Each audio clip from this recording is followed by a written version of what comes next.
Welcome to Authentic with Brazil 201. I'm your host, Brazil 201, and on today's episode, we're going to talk about the rise of the meme assassins. As you've known, in America, mass shootings are fairly common, right? And because we've basically are so accustomed and used to having a mass shooting every about two, 2 to 3 a month, and the general dialogue from it is not, I don't even mean the thoughts and prayers aspect of it, but like in a newsroom, the first question is asked, white or Muslim, and then from there it's political beliefs, or radical Islamist or whatever, right? You've seen this on Veep and Scandal and Law and Order. We've become so desensitized to mass shootings.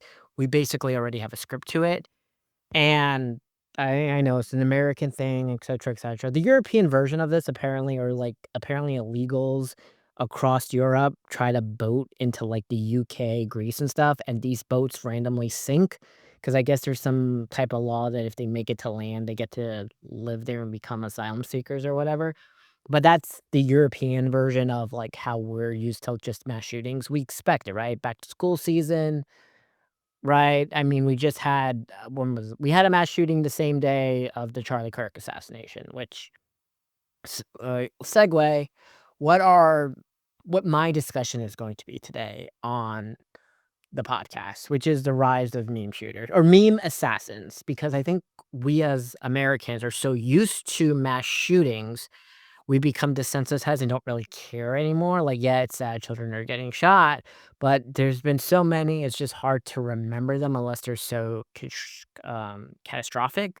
Like, we always talk about Parkland or Uvalde or Newtown, Columbine, but, like, I can't remember the name of the town in Colorado that had its mass shooting, not its mass shooting 3 days ago. We also had, I know we had, like, a Catholic school shooting 5 weeks ago. You see how this just means we've just had so many that it just becomes lost in the sauce. But the rise of these horrific graphic assassinations, or I guess how mass shootings in schools were with Columbine, because these truly are getting our attention and they're so graphic and horrific because of how they're planned with a specific goal to get these persons. Now, before we get into the names of everybody, I just want people to understand legally, just so you can't be saying blah, blah, blah, killed whoever, because legally, none of these people yet have not been convicted of the murders of any of these people. Okay, so similar to how George Stephanopoulos said on ABC News that Trump was a rapist, Donald Trump was never convicted of rape. So saying that is defamation. Just so people can understand how this works. So you cannot be saying, you know, you can say the alleged shooter, Luigi Mangione, right? Because it is allegedly. Now, video and evidence on all of the aspects, and we will get into this, but just so people understand, legally, none of these people have been convicted yet, so you cannot say it, or else you could get hit with lawsuits. I just want people to understand that as I get into this whole aspect of it, which comes to our next part is, look, my name is Alex. I'm 33. I work in television, and I'll say, yeah, look, I'm attractive. But look, I also play Fortnite and I yell in Call of Duty lobbies. I play Helldivers. And look, I guess I'm on the younger half of millennials because I guess the older millennials are in their 40s now. But I interact with the youth directly in these lobbies. And this is how I spotted things like the Tylenol slur before it even hit the news cycle, and I don't even think it's a slur. I like now saying Tylenol American or you popped a lot of Tylenol a lot more than saying retard or idiotic or idiot or shit like that. And also, full disclosure, I'm in a meme Discord and I'm not some faceless shit poster, but as myself, since the first Trump term, all I do is I post my outfit of the day, pics there. That's my meme status. I got glorified on that server long before I considered my maybe potential Senate run for 26 or presidential run in 28. But why does that matter? Because when you live in these online spaces, you see patterns before they break out into reality. And lately, one pattern is too loud to ignore, especially since legacy media doesn't seem to understand, like, the meme aspect of it is the meme assassins. And it's these young they're all young men, right? They're all under 30, and they cross from meme culture into violence, and they're not old school assassins with manifestos, and even though these manifestos just read like shit posting, and they're not neatly on the left or right. They hijack causes and they grab symbols and wrap their acts in the aesthetic of memes, irony, and myth making. And I want to go into first the alleged assassin of Brian Thompson, the Luigi Mangione one, because I think that's we have to go in the first aspect. It was something I noticed, right? When Luigi was arrested, and it was quite interesting because Pod Save America, The Bulwark, and Ben Shapiro, right? Three very different spectrums of political beliefs, right? You could say far left, center left, the middle, and then whatever Ben Shapiro is on how you define the right. And they all did videos condemning the celebration of the way people are celebrating Luigi Mangione, right? So much that was very interesting how it was like a horseshoe theorem, right? Because Ben Shapiro's audience is very right wing, right? And the Pod Save losers, their audience are blue hair vegans with they them pronouns. And the Bulwark is somewhere in the middle, very centrist, like kind of like me. But across the spectrum, we saw people celebrating the death of Brian Thompson because this is America. Everyone hates their health insurance. I don't. I have great health insurance, but I understand that it's not the aspect for everybody in America. And they were all like, it showed there's an anger in America. And the other assassinations we've had are also showing an anger in America because the celebration of these people is quite concerning to people in a way that they're not understanding how this happened. And how do we break this down? I think a lot of people are trying to do this justification between, well, like health insurance are bad, so the celebration of Brian Thompson is fine. By the way, which comes into the aspect of fucking Taylor Lorenz, who is one of these people who's very happy. Allegedly, like, I don't know, she did tweets, like, celebrating Luigi and being a Luigi fangirl, but Taylor Lorenz is, takes too much Tylenol, so that explains a lot. Allegedly, maybe she's not a Tylenol person, who really knows? But the aspect of how everyone was celebrating it, and look, I just wanna say, celebrating assassinations and the death of people is bad unless it is a member of Hamas who dies. You can celebrate that perfectly fine, but celebrating the death of Brian Thompson or Charlie Kirk or the people who were murdered in Minnesota or the ICE officers that were killed 2 days ago and the the innocent Black Rock woman who got killed by, what's his name? Shane Tuma? That. There's too many people who are celebrating the death of powerful people because there's an anger and wealth inequality in America and all the other aspects, but it's just bad to do this because it just allows the normalizing of what is considered political violence.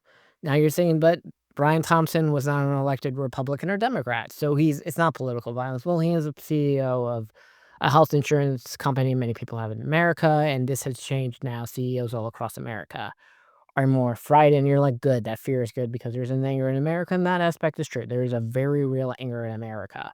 But I don't think what people realize is that listen, I'm not one of these that Trump is a dictator type person, Trump's annoying, and, the National Guard thing, people actually kinda want because there is fucking crime in Anacostia, there's crime in the Bronx, there's crime in the South Side of Chicago. There's a lot of crime that, the police just can't do because of, Democratic DAs who don't like to prosecute crimes and shit like that. A lot of different things can be true at the same fucking time, right? So, I guess one aspect of the potential Zoran winning is that we'll have the National Guard in New York and maybe the Bronx, you can actually walk at night without being scared you're gonna get robbed, stabbed, or killed. But look, we're gonna go to the Luigi thing first, okay? Luigi Mangione allegedly, right, just want people to still understand, allegedly killed Brian Thompson, the United Healthcare CEO, right? The alleged shooter of, Brian Thompson was outside the Hyatt Hotel on December 24. He was arrested after a multi-day manhunt and later extradited, facing state and federal charges. Federal prosecutors were directed to seek the death penalty, right? Luigi Mangione was currently at 26, 27, and he has Ivy League degrees and all this. Obviously, prosecutors say the killing was premeditated. Authorities reportedly seized a 9mm handgun and a notebook in which he describes his intent to whack an insurance executive per filings described in the press reports. Federal counts include murder through the use of a firearm and made the case eligible for a death penalty request. The online footprint of Luigi Mangione. Luigi kind of has a cult following in some corners, and he's a symbol, right, of anger towards insurance companies with free Luigi messaging, as we saw in the first of time he's been in court in about 7 months. And this dynamic makes him useful to analyze as a meme-ized actor. And unlike the rest, Luigi's an attractive white guy. And I mean, he is, by full definition, he's attractive, right? Unlike the other alleged shooters, right? He's used because he's capable of being mythologized on social platform cover shows both sympathy and condemnation. What I want to interesting is that Law and Order recently did an episode on the Luigi Mangione situation, right? Where like a health insurance CEO was died. And I think, look, whether he did it or not, allegedly, just want to say, I think after what happened recently in New York, there was the what's it called? The Daniel Penny situation where Daniel Penny was found not guilty for killing the homeless man, right? And fuck, whatever, because he was defending the person. Because it was, if you're in New York, there's always crazy crack that comes to the train, does a stupid speech. Sometimes they yell in front of a woman. Daniel Penny, who was a war vet, who had PTSD, sprung into that action, viewed him as a threat, killed him. Okay, found not guilty. I would have also, if I was on that jury, I would have said not guilty, right? I think a New York City jury, which I do not think people, which you want to say it was very left wing or whatever, whether Luigi did it or not, I think on both the federal charges and the state charges, they're gonna just say not guilty because they want him to go free. And I don't think America's ready for that, because I don't think he's gonna get a guilty conviction in either of the cases, on the federal side or the state side. Unlike the Kirk situation, which I do think will get the killing, the difference is across the board, Americans hate their insurance companies.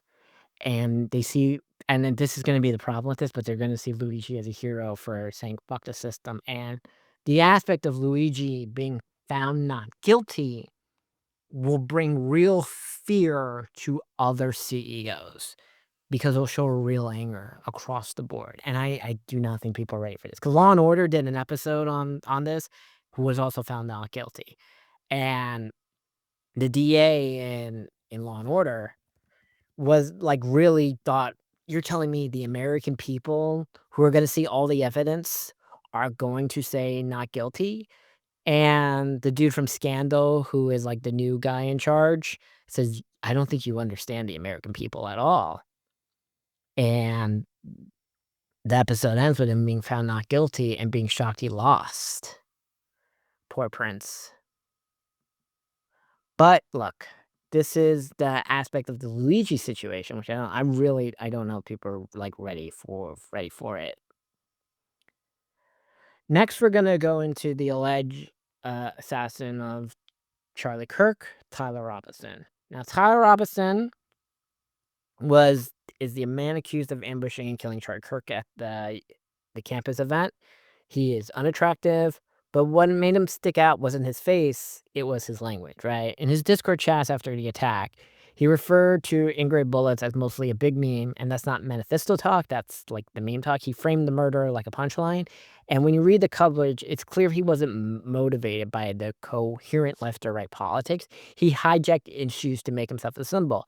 Now people are going to say, well, he is left wing because he's fucking his trans roommate, and all this other aspects of it, and fine, you're right, I don't think there's any Republican who's fucking a trans person. I get that, and I guess if fucking a trans person makes you a Democrat or left wing, sure, that's true.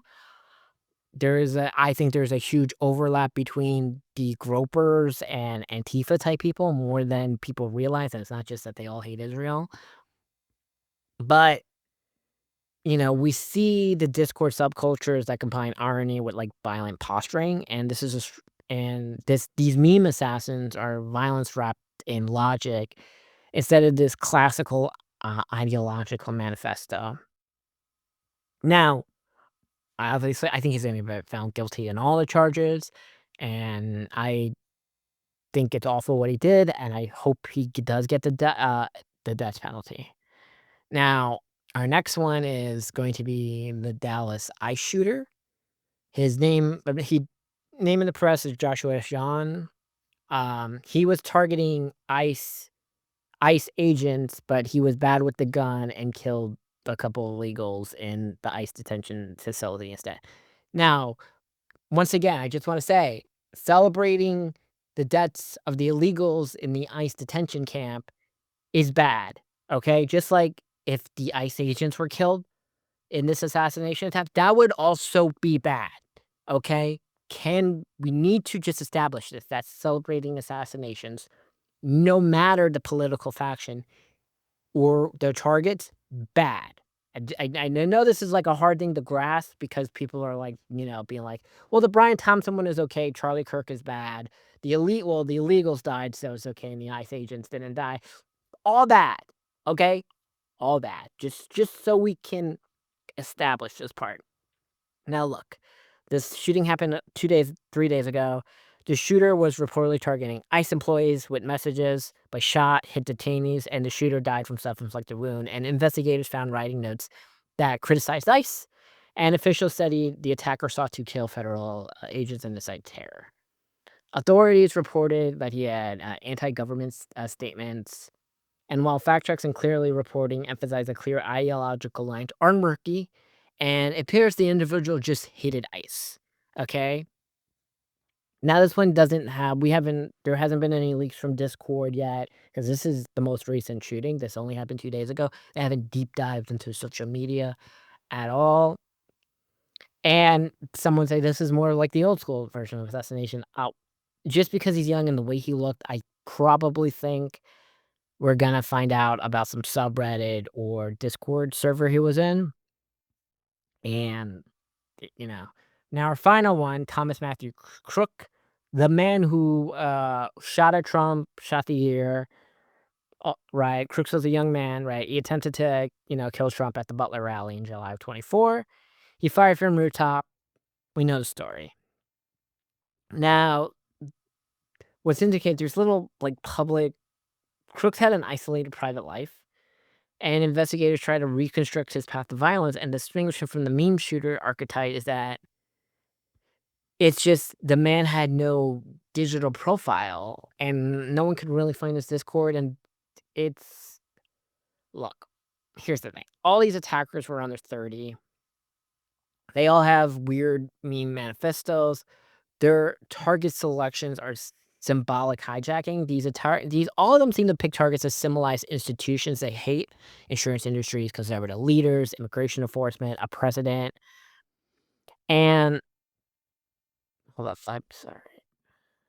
And how do I want to say this? Look, but why is this happening? Obviously, the COVID 2020 lockdowns have led to a rise in men feeling disconnected, lack of community, as much as I hate to say it, an apparatus of one party. While maybe not the elected officials feel this way, the people who work for elected officials feel this way. We're constantly seeing stories, right? And look, it's a world where young men feel cut off from purpose and can turn violence into spectacle. The meme assassins, I don't think, are necessarily left or right, and they're not Democrats or Republican. They're nihilists wrapped in aesthetics, chasing deeper meaning in the ugliest possible way. And if you think this stops at Luigi or Tyler or Dallas or Butler or Sean, you're wrong. The internet is already building the next one, and there are probably many, because this is like a cancer. As people see more and more, they begin like, if they can do it, I can do it. And I think this is just something that is going to get worse until Listen, I don't think necessarily it is the Republican Party creating these people. I honestly think it is the toxicity in the Democratic Party of people who work for elected officials and their rhetoric towards how we know they're very anti-men unless they're a Tylenol popping soy boy like Harry Sison or fucking what's the fucking name of the new white boy, Adam something, I don't know. But there's a lot of these lean Tylenol popping soy boys that like Cameron from Parkland and all of this, that, you know, unless you're that type of fucking Tylenol popping loser, you're not really welcomed in one political party. So, these are my thoughts. Well, there you go.